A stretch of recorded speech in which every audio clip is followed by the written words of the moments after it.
This training video will guide you through the installation of Waterplay Interactive.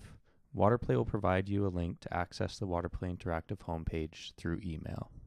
You must contact your Waterplay Territory Development Manager or Business Development Manager for your username and password.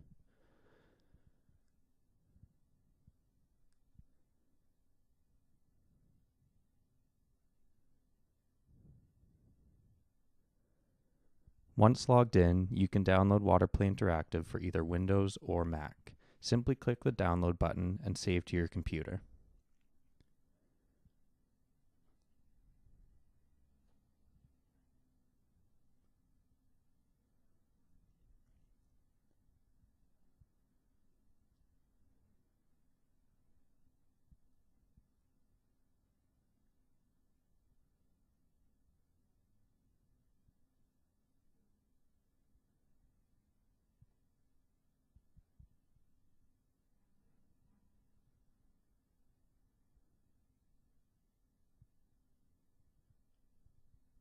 Once the download is complete, navigate to the saved location and extract the files from the zip folder.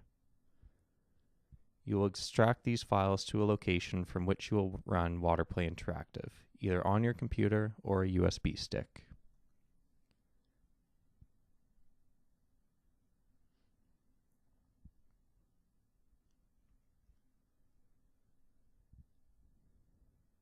The program itself is called Interactive. Double-click to run the program, log in using the previously provided username and password, and now you're ready to start designing.